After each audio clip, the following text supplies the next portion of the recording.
विशेष धम्म देशना आज दिनांक 1 जुलाई 2020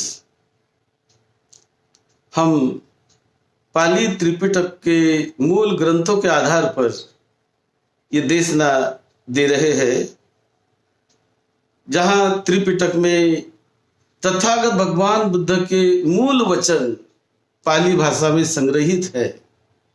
उन्हीं मूल वचनों के आधार पर जो दीघ निकाय पाली नाम का ग्रंथ है, उसमें से आज हम चर्चा करेंगे अज्ञेय सुत्त पर।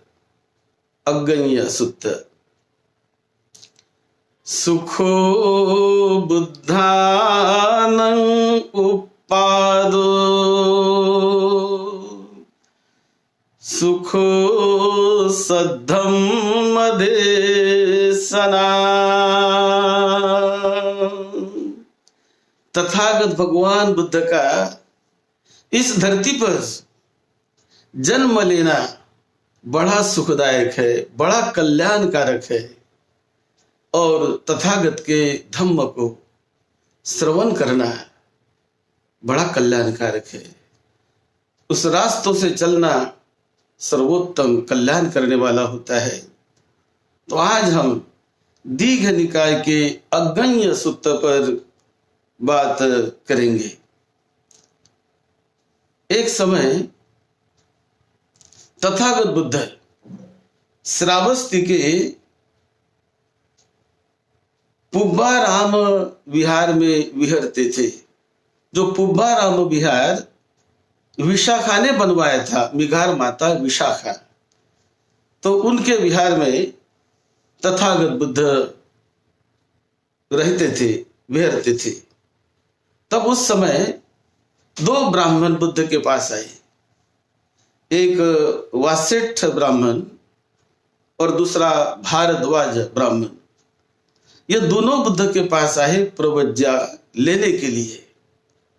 वैसे बुद्ध ने कभी कोई वर्ग को नहीं माना, वर्ग भेद, जाति भेद, ये वर्ग की कोई मान्यता तथागत बुद्ध कदापि नहीं मानते थे।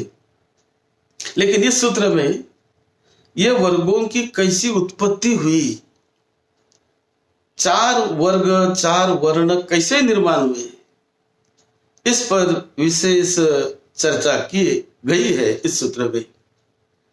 तो जब 2 ब्राह्मण वासेठ और भारद्वाज बुद्ध के पास आते हैं, तो बुद्ध ने उनको पूछा, भाई तुम ब्राह्मण कुल से आए हो, ब्राह्मण वर्ग से आए हो, तो इस कारण ब्राह्मण लोग तुम्हारी कोई निंदा तो नहीं करते, कोई अपहास तो नहीं करते तुम्हारा, क्या बोलते हैं? ऐसा उन दोनों को बुद्ध ने पूछा। तब जैसे ओरिजिनल ग्रंथ में आता है, अथो को वासेठ भारद्वाजा एन भगवा तेन उपसंकमिंसु उपसंकमित्वा भगवंतं अभिवादित्वा भगवंतं चक्कमंतं अनुचक्कमिंसु अथो को भगवा वासेठं आमंतेसी तुम्हें स्वत्थ वासेठ ब्राह्मण जच्चा ब्राह्मण कुलीना ब्राह्मण कुला अगारस्मा अनगारियं पब्बजिता कच्ची वो वासेठ ब्राह्मणा न अक्कोसंती न परिभासंती। ऐसा उन्होंने प्रश्न पूछा, क्या क्या तुम्हें कोई ऐसा निंदा करते हैं क्या, कोई प्रश्न पूछते हैं क्या? तो तब उन्होंने कहा, वासेठ बताते हैं कि लोग, हमारे समाज के लोग हम हमेशा कहते हैं कि इस विश्व में ब्राह्मण ही श्रेष्ठ है, ब्राह्मण ही श्रेष्ठ वर्ण है, और दूसरे लोग नीचे वर्ण के हैं, नीचे वर्ग के हैं। ब्राह्मण ही ब्रह्मा के मुख से वो उत्पन्न हुए हैं, वो ब्रह्मा के पुत्र है, ब्रह्मा के दायाद है, ऐसा मानते हैं, ऐसे कहते हैं हमें। और जब मैं आपके पास आ रहा हूं तो लोग कहते हैं कि वो श्रमण के पास जाकर तुम्हें क्या मिलेगा, वो तो श्रमण है, मुंडे है, वो कृष्ण वर्ण है, भ्रष्ट है, और वो तो अन्य जाति के लोग, वो तो उनके पैर से उत्पन्न हुए हैं।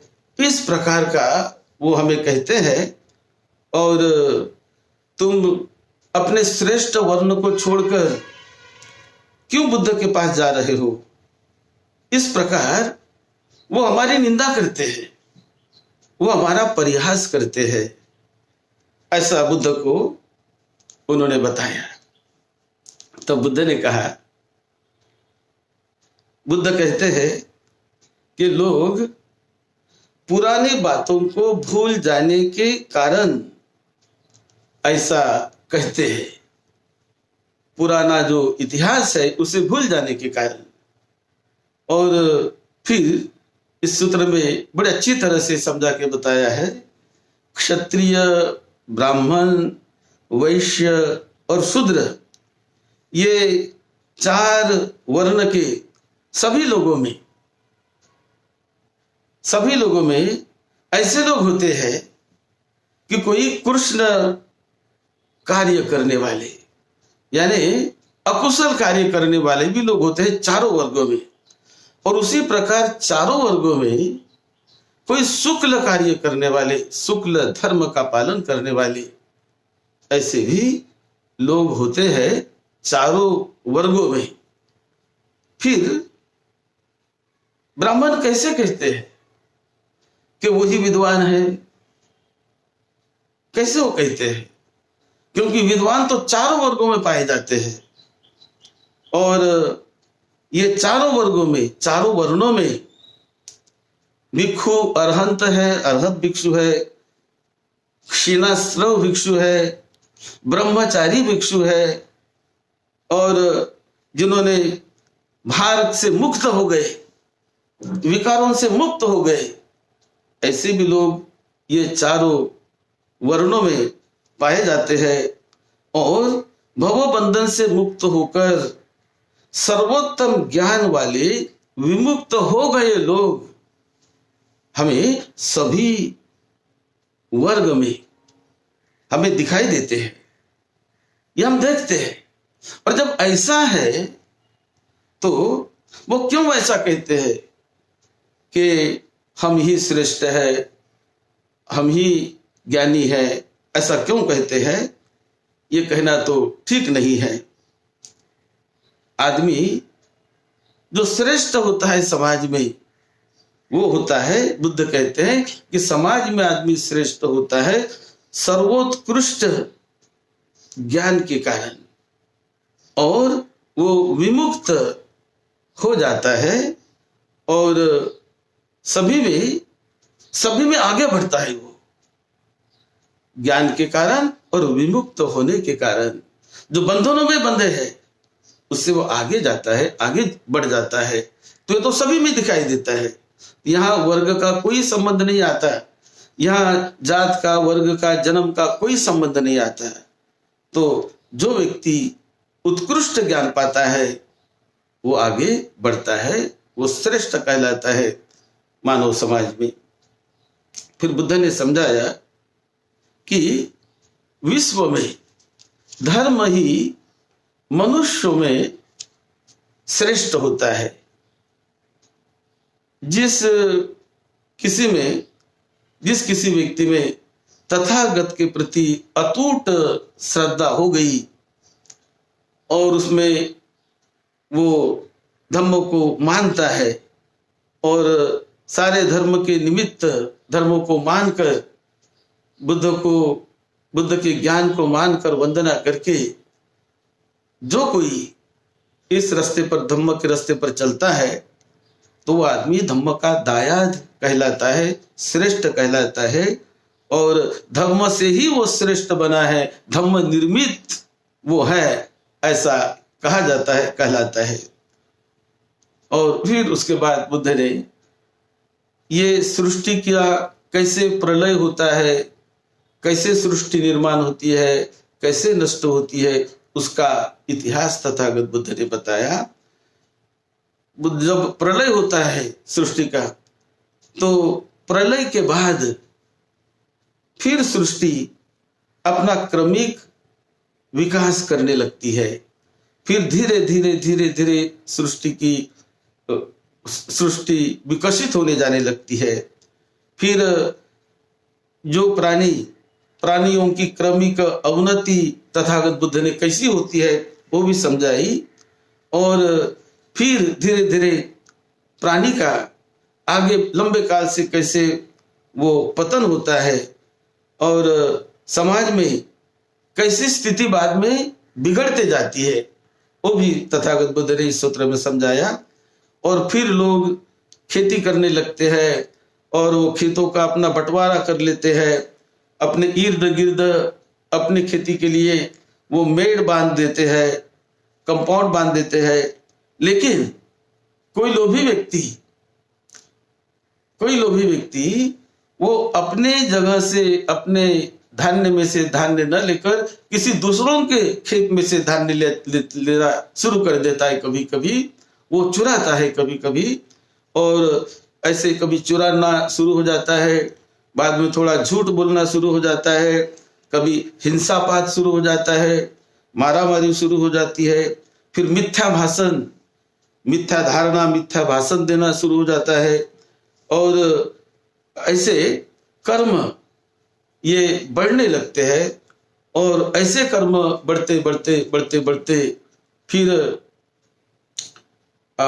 एक समय ऐसा आता है कि फिर वही लोग खूब लंबे समय के बाद यह समझते हैं कि हमारी अवनति कैसे हो रही, कैसे हमारे यहाँ कोई पालन नहीं करता सील का, कोई सत्य नहीं बोलता, तो हमेशा क्रोध, द्वेष, निंदा और सारे मनोविकारों से लोग लोभ के कारण, द्वेष के कारण आगे बढ़ते रहते हैं। लोभ द्वेष अधिक निर्माण होता रहता है, निर्माण करते रहते हैं और उससे वो पाप बढ़ जाता है। तो बाद में कुछ लोग सोचते हैं ऐसा कि देखो, कुछ जागरूक लोग सोचते हैं कि देखो बहुत पाप बढ़ गया है, उसे हमने छोड़ना चाहिए,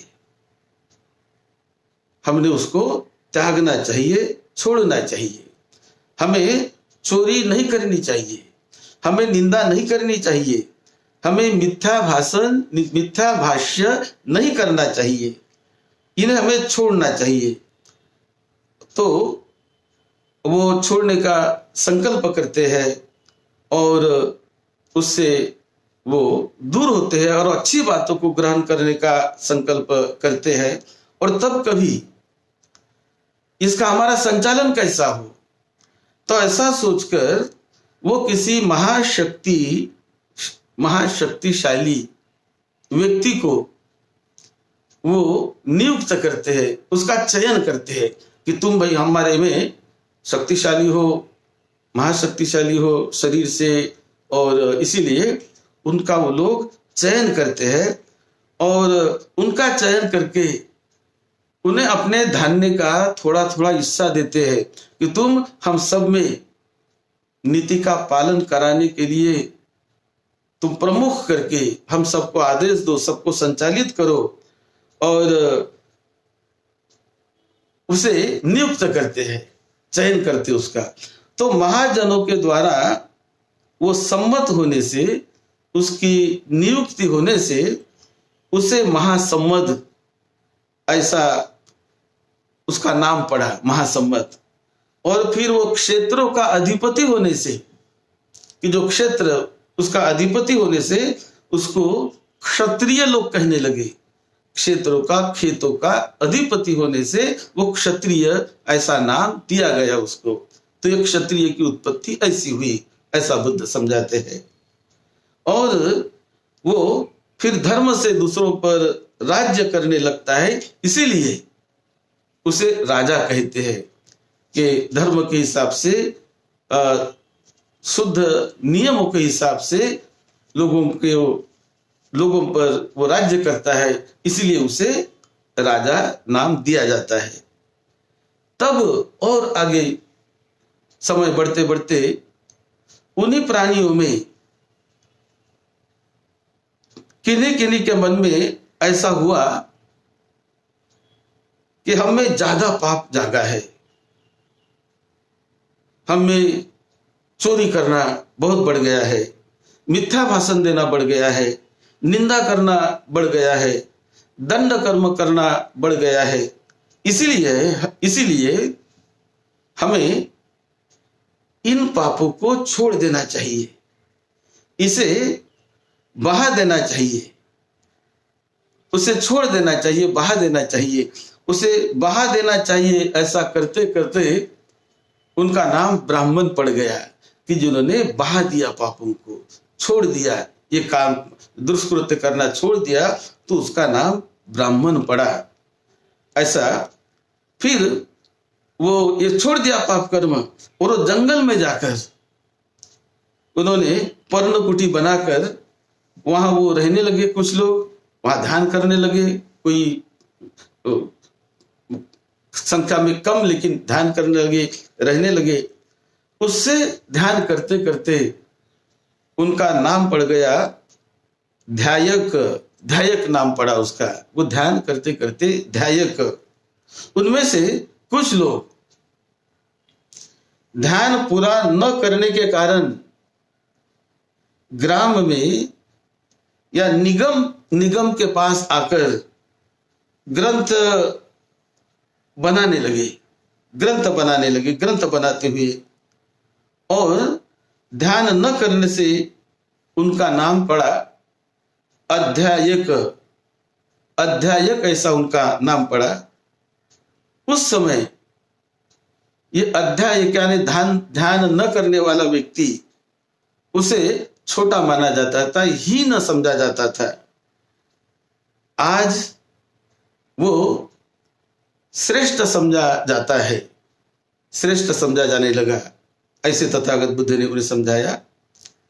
उन्हीं प्राणियों में कितनों ने वासना युक्त तरह से, वासना के पीछे, भोग के पीछे, तरह तरह के विषय वासना के कर्मों में लगे रहकर विश्व कर्मांत में लग गए। इससे उसका नाम वैश्य पड़ा। ऐसी वैश्य की उत्पत्ति तथागत बुद्ध ने इस सूत्र में बताई है। फिर बचे हुए जो प्राणी, जो लोग बचे हुए, तो वो छोटे छोटे कार्यों में, विकार में, इसमें उसमें, मतलब वो लगे रहने के कारण उसका नाम शूद्र पड़ा। इस प्रकार से तथागत बुद्ध ने चार की बात बताई कि कैसे वो पड़ा। किसी ने, कोई देवी देवता ने, इसने उसने ऐसा निर्माण नहीं किया, ये सब मनुष्य ने ही निर्माण किया है ये चारों, और इस प्रकार से निर्मित हुई, ऐसा तथागत बुद्ध वहां पर इस सूत्र में बताते हैं। और फिर बताते हैं बुद्ध कि मनुष्य में धर्म ही श्रेष्ठ है, सद्धर्म ही श्रेष्ठ है, बड़ा है। चारों में कोई ब्राह्मण हो, कोई क्षत्रिय हो, कोई वैश्य हो, या कोई शूद्र हो, जो कोई अपने मन से, वाणी से यदि दुराचार करता है, कोई भी व्यक्ति किसी भी वर्ण का,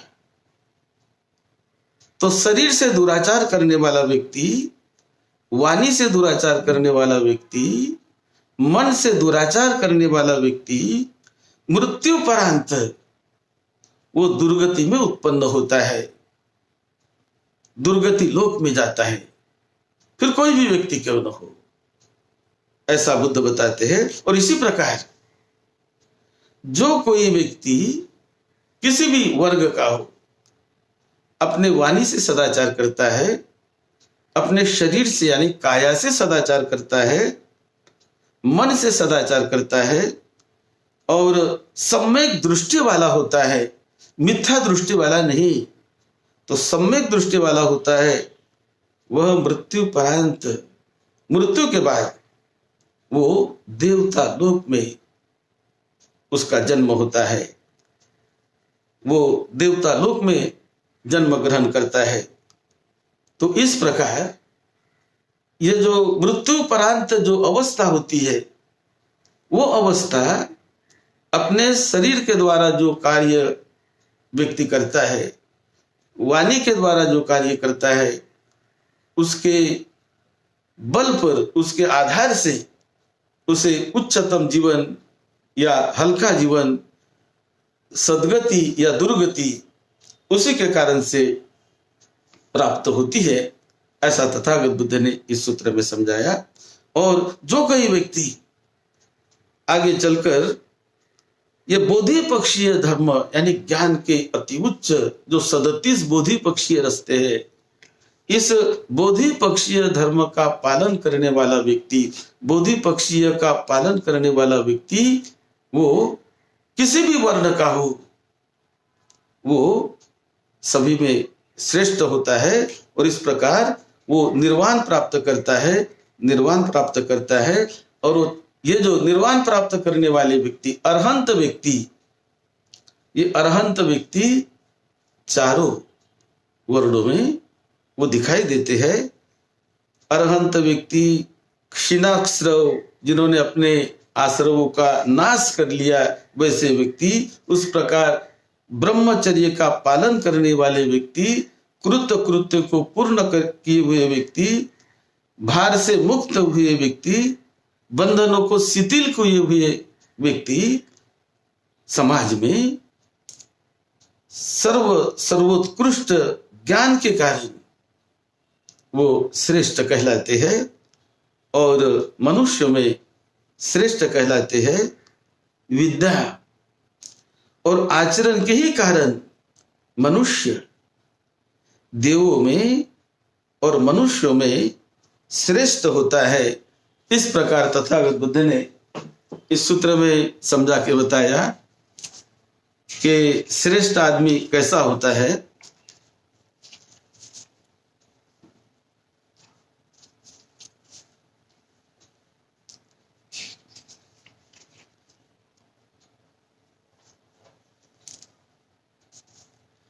चतुर्नंग वंदानंग ये होती भिक्खु अरहं खीना सबो, उसी तवा कत करनियो ओही तभारो, अनुप तप सदत्थो परीक्षिण भव संयोजनो, सम्मदया विमुक्तो सो नेसंग अग्गम खायति, धम्मे नेव धम्मो ही वा सेठो जने तस्मिन् दिठे चेव धम्मे अभिसंपरायंच, के लोग में धम्म ही श्रेष्ठ होता है, धम्म ही श्रेष्ठ होता है।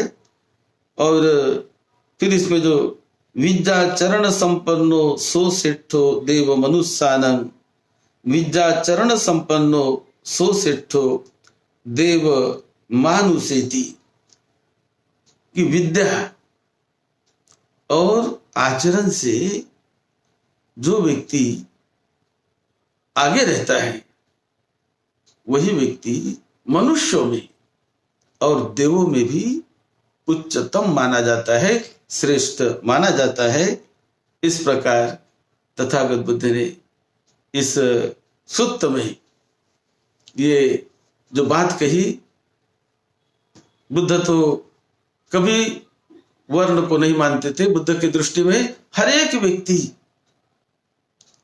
व्यक्ति जैसा है और हर एक व्यक्ति में राग, द्वेष, मोह, लोभ, विकार ये सारे कम ज्यादा मात्रा में रहते हैं। जो उसको कम करे वो विमुक्त हो जाता है। आज हम देखते हैं कि ये कोरोना के संक्रमण में आज हम ये दिनों को अनुभव कर रहे हैं।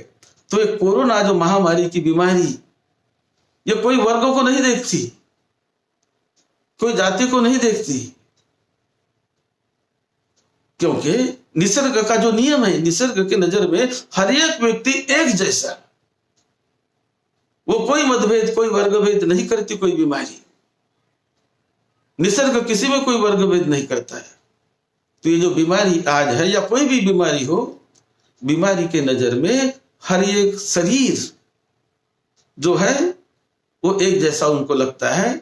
जो कोई शरीर हो, उस शरीर को लग गई, फिर चाहे किसी भी वर्ण का आदमी हो, पढ़ा लिखा हो या कोई न पढ़ा लिखा हो, कोई धनी हो, अमीर हो, धनी हो, या कोई मध्यम वर्गीय हो, कोई गरीब हो, कोई भी हो, ये बीमारी मतभेद नहीं करती कभी। वो निसर्ग नियामता है कि निसर्ग की नजर में हर कोई व्यक्ति समान है, इक्वल, एक जैसा है। और यही बात आज दुनिया में मानी जा रही है, मानना चाहिए कि ये निसर्ग की नियामता जो है, इसमें वो सभी को एक ही नजर से देखते रहती है। यही इस सूत्र में विशेष रूप से समझाया गया है। ये सूत्र वैसा बड़ा लंबा है, हमने शॉर्ट पॉइंट उसमें से बताया आपको। आप सबको निरोगत्व मिले, सबको सुख शांति मिले, दीर्घ जीवन मिले, सद्धम्म की मंगल मैत्री आपको मिलती रहे। सद्धम्म की सेवा में, आपकी सेवा में डॉक्टर भदंत राहुल बोधी महाथिरो।